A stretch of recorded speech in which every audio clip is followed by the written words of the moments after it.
Gravando. Boa noite. Sou a Franciele, Annelise e Marciele. Nosso trabalho é Linguagem, Comunicação, Cultura e Identificação. Para iniciar, o que é uma comunicação? A gente ouve a comunicação e linguagem, mas o sentido amplo da comunicação é um senso comum, bem comum, né? A comunicação. Para que ela ocorra, precisa do emissor e um receptor e uma mensagem. A comunicação, ela e a ligação, é um elo forte para que possa existir na sociedade, tá? As informações entre as pessoas que convivem. Não só o ser humano, o que pensante, né? O irracional também, o animal, eles não precisam ter como falar, né? Eles se comunicam através dos latidos, gatos, galinhas, enfim, todos os animais através do seu som, e nós, seres humanos, através da nossa fala. A linguagem, pode passar também. A linguagem, ela é o que? Verbal, não verbal e mista. Como diz aqui, a Santa ela afirma que duas pessoas podem estar utilizando o mesmo sistema de linguagem, mas a comunicação só irá ocorrer via um processo de acomodação ou ajustamento contínuo. É muito mais necessário entre pessoas e gerações futuras de classes sociais diferentes. A comunicação, ela ocorre, tá? Exemplo, eu sou professora de língua inglesa e aqui a professora Marciele, professora de arte. Pense se eu só transmitir, vou só falar inglês com ela. Coitada, né? Vai entender bulhufa, se ela não tiver um curso, algo preparado assim para que ela possa entender as minhas informações. Agora, se ela vir falar de artes comigo, também, né? O que eu acho que deveria ocorrer era que todos os professores entenderem de tudo, né? Mas isso é raro, a gente se prepara para nossa o quê? Para nossa área, né? A gente se especializa, a gente estuda para que tenha um processo. E assim acontece com os nossos alunos. A nossa comunicação para eles às vezes é muito vaga. Eles não entendem do que a gente está falando. A gente tem que começar do beabá. Pensa se eu chegar em inglês e só falando inglês, coitado, ficam, né, aluados, não vão saber o que eu quero transmitir para eles, que mensagem que eu quero transmitir para eles. E assim funciona da comunicação para a linguagem, mesmo ela sendo um elo. A linguagem verbal é tudo que a gente pode ler, tudo que é escrito. E a linguagem não verbal são semáforos, placas, elas não precisam estar escrito. Semáforo não precisa estar escrito vermelho. A gente já sabe, né, quando está vermelho, porque alguém nos ensinou algum dia. Então, essa é uma linguagem não verbal. A missa, ela é exemplo, história em quadrinhos. Tem a imagem e tem o escrito para que você possa entender. E a linguagem também não é só adquirida dentro de sala de aula ou a informação para que você consiga se comunicar com o mundo. Exemplo das crianças. Elas já chegam com conhecimento em sala de aula, não é um cérebrozinho vazio.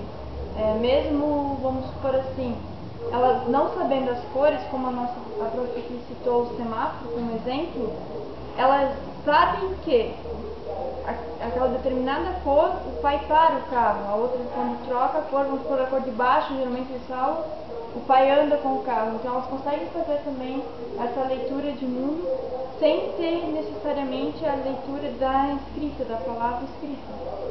E sem a comunicação não teria a sociedade. Por quê? Através de nos comunicarmos, trocar informações e ideias, criarmos algo novo, é que conseguimos chegar aonde chegamos, né?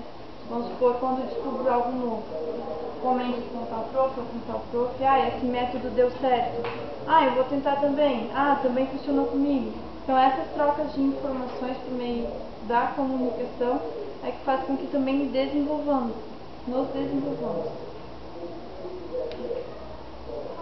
O mundo se transforma porque as experiências descobertas vividas e feitas pelo homem são transmitidas. Foi o que eu comentei agora, né? E o ser humano desenvolveu artefatos, técnicas e meios para atuar e trabalhar. Ao transformar a natureza por meio dessas construções, o mundo deixa de ser natural. Também se torna uma forma de comunicação em linguagem. E a linguagem está englobando várias atividades, como literatura, o cinema, pintura, música, mitos, histórias, leis e religião. Eu queria chamar a atenção de vocês para essas duas pinturas aqui, ó. Essa e essa. Não me recordo no momento do pintor que ia ser, mas ele... Oi? Aqui na Salvador Dali. Então, o que nessa figura aqui, nessa pintura, não tem o letramento, certo? Não tem nada escrito, não tem a linguagem verbal nela, mas eu tenho a linguagem visual. Cada um vai entender da sua forma. Quem consegue me dar uma leitura dela? Vocês conseguem perceber? Oi? Vulcão e erupção, qualquer coisa assim. Ele retrata... Há várias abstrações aí. Isso, ele retrata acima o mundo com construções, casas e árvores, e embaixo como se fosse oco. Daquela questão da visão de que a Terra por camadas, ele coloca o oco. Ou seja, no meu ponto de vista, né, o que tem abaixo de nós? Porque muitas vezes nos centramos só no superficial, não no interior. Assim também, às vezes, acontece com a comunicação. Pessoas, vamos supor, com problemas de fala. Muitas vezes você nem se interessa pela conversa delas, por você ver esse superficial do problema de fala delas. Você acaba, em alguns momentos, não querendo estar se comunicando com eles. Mas você não sabe o que tem dentro dele. Às vezes é muito mais rico em informação e cultura, pode te transmitir, te dar conhecimento de muitas coisas que você ainda não sabe.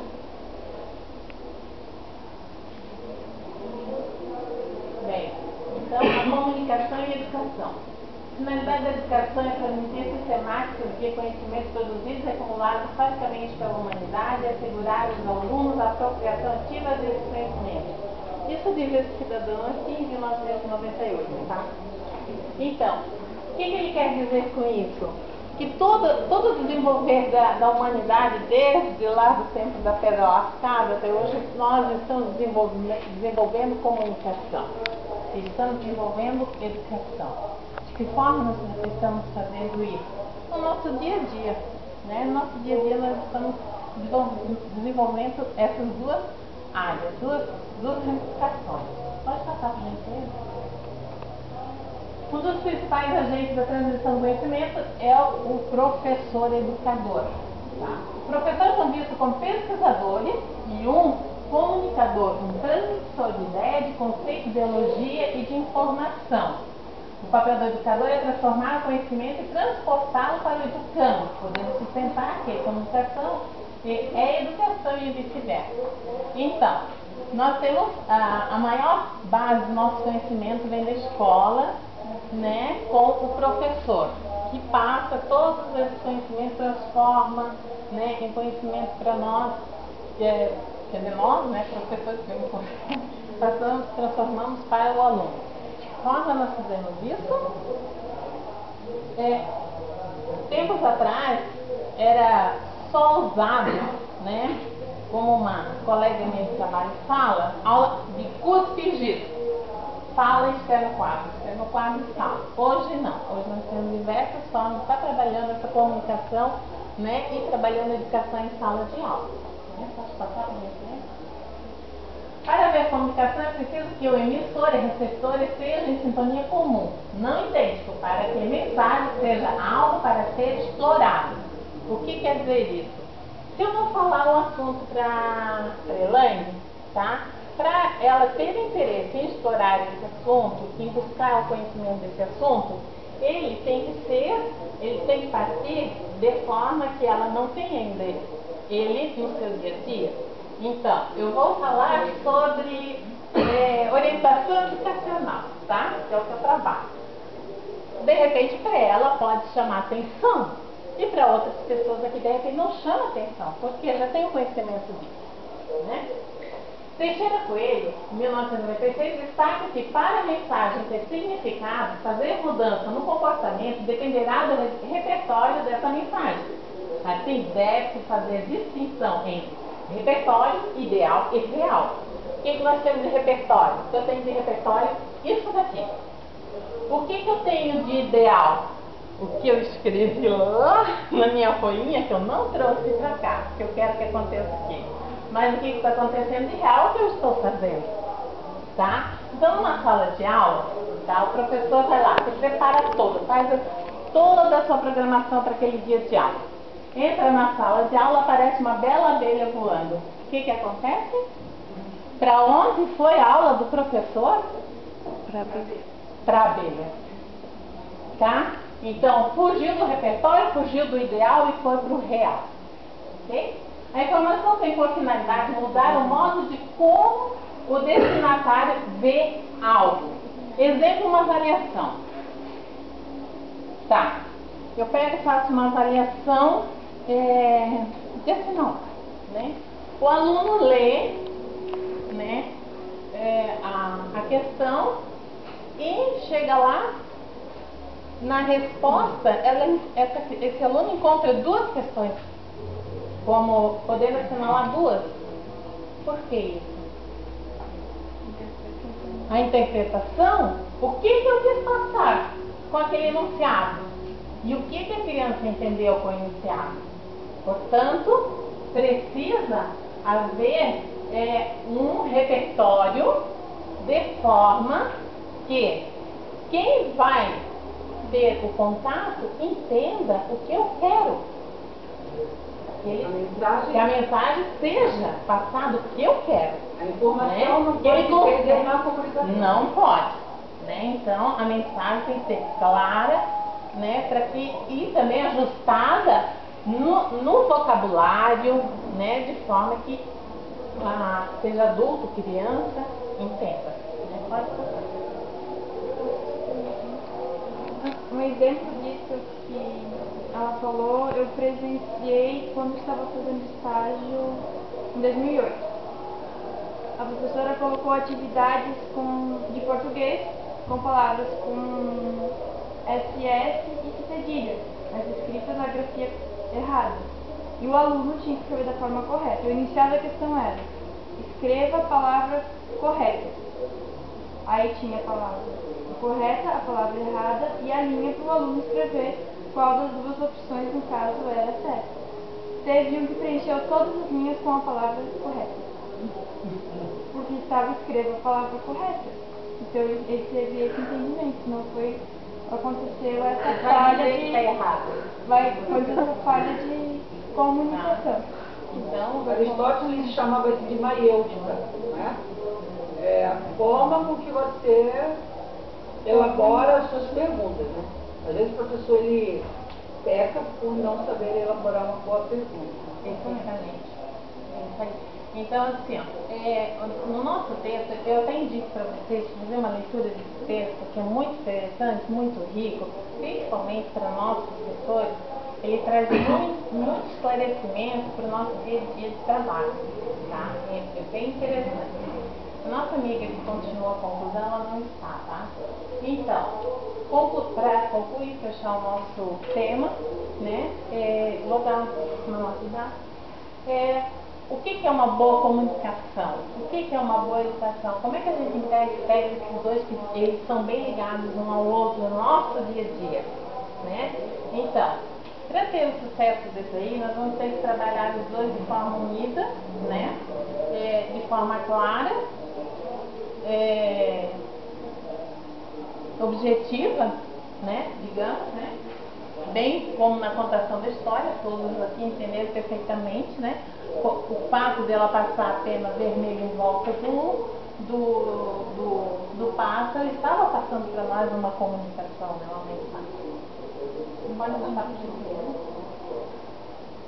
Então, olha o que o professor está pensando. O professor está pensando numa aula de mecânica, né? A outra está pensando lá nos seus livros o que ela vai pesquisar. E assim vai. Outra, o papo lá com o amigo, conversa. Ó, uma sala de aula, tá, gente? Então, o outro já está pensando lá na política e eleições. É o que está acontecendo aqui na nossa sala nesse momento. Não está 100% de pessoas aqui ligadas em mim. Não. Tá? Tem outras que sempre está, né? Se distrai. Então, como é que a gente vai fazer para ter sucesso e chamar a atenção de todos os que estão no ambiente? Né? Pode passar. Então, a comunicação é aprendizagem. Tá? A aprendizagem vem lá do professor, para o aluno, né? Que é o principal. E o professor, também há uma troca entre professor-aluno, professor-diretor, coordenador, pai. Há uma troca nessas pessoas. Eu aprendo com o meu aluno aprende comigo, o professor aprende com o pai, os coordenadores aprendem com os alunos, e assim há essa troca. Havendo comunicação, o sucesso da aprendizagem, né? Fracasso de aprendizagem, falha ou falta de comunicação. Né? O exemplo foi a nossa amiga aqui. Sem a comunicação não há educação nem aprendizagem. Que a comunicação entre nós é tudo. O modo como o professor passa os seus conhecimentos é que despertarão o interesse pela aprendizagem dos conteúdos. Tá? É aquele antigo aula CUSP, quadro, fala. Os alunos não têm mais interesse. Se você for para a sala de aula dessa forma, o que vai acontecer? Não vai ter um santo olhando para ti, não vai ter um santo prestando atenção em você. Hoje em dia os professores entram em sala de aula com o seu data show, com o seu computador, com várias artimanhas, tá? Para chamar a atenção do aluno. Sem esquecer que antigamente, vamos dizer, o curso de X até funcionaria, entre aspas. Mas hoje nós temos com a inclusão aí na sala de aula, né? Nós temos o aluno cego, nós temos o aluno surdo, nós temos o aluno cego e surdo, nós temos aquele com deficiência mental, nós temos aquele deficiência física. Então, o professor tem que estar bem aberto a trazer, não chamar só a atenção dos normais, vamos dizer, porque mais essa população que é horrível, né? Mas de todos os alunos. Para haver a inclusão, não deixar ali o segundo professor no canto, o segundo professor que se vire e repassar aquilo que eu estou fazendo. Não, não é assim que funciona. Para ver a comunicação entre todos, né? Justo também com os que estão sendo incluídos no ambiente. Que permanecerá esse interesse de aprender será o significado, o valor e ainda a necessidade de utilização desse conteúdo. Então, essa história aqui, que a menina contou aqui, eu tenho certeza absoluta que marcou muito para alguém nessa sala e que não vai esquecer nunca, tá? Da mesma forma quando eu ouvi ela pela primeira vez, tá? Que ela marca. Levanta a mão para mim quem assim mexeu, sabe? Tenho certeza que eles não vão esquecer nunca, tá? Pode passar para mim. Tecnologia e aprendizagem. Então, gente, é aí que nós estamos hoje, né? Nós temos todas essas tecnologias do que nós fizemos aqui na nossa aula, né? Nós trabalhamos, a nossa aula é toda, 99% tecnologia, né? É computador, é videoconferência. Então, é diferente do que há 10 anos atrás, quando eu fiz a minha outra faculdade, né? Que era lá, caderno, caderno. Hoje já nem sei copiar a matéria do professor, era num caderno, né? Tudo direto no computador. As inovações tecnológicas para aprimorar o sucesso da comunicação dos conteúdos dos alunos e de suma importância para despertar interesse em todas as áreas de conhecimento, né? Que gostoso, né, gente? Pensa. A gente critica assim, ó, já critiquei muito a questão do Face, né? Antigamente o Orkut, é isso, né? Mas hoje o Face é utilizado, gente. Posso utilizar para passar com o celular. Hoje É uma ferramenta de trabalho. Ah, é proibido o celular na escola. Por que proibir o celular? Concordo que eles brincam, que eles mandam mensagem, coisa nada, né? Mas, meu Deus, é uma ferramenta ali, ó, que eles têm acesso para pesquisa, comunicação, crescimento fantástico, né? É claro que a aceitação dessas inovações nem sempre são imediatas, porém, gradualmente os alunos se conscientizam que os aperfeiçoamentos possíveis na prática do conhecimento a ser desenvolvido é, sem dúvida, bem apreciável, né? Quem é que aceita essas tecnologias hoje? Né? Somos nós, os professores mais, né?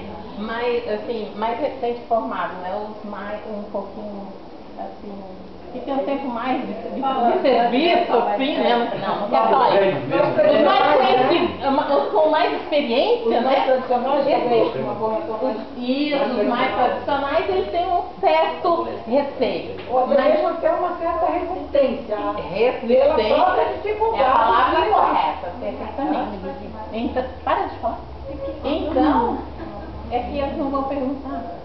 Então, esse mundo está sendo mudado, tá? A tecnologia está invadindo as salas de aula e nós precisamos nos preparar para isso, tá? E sucesso para todos. Obrigada.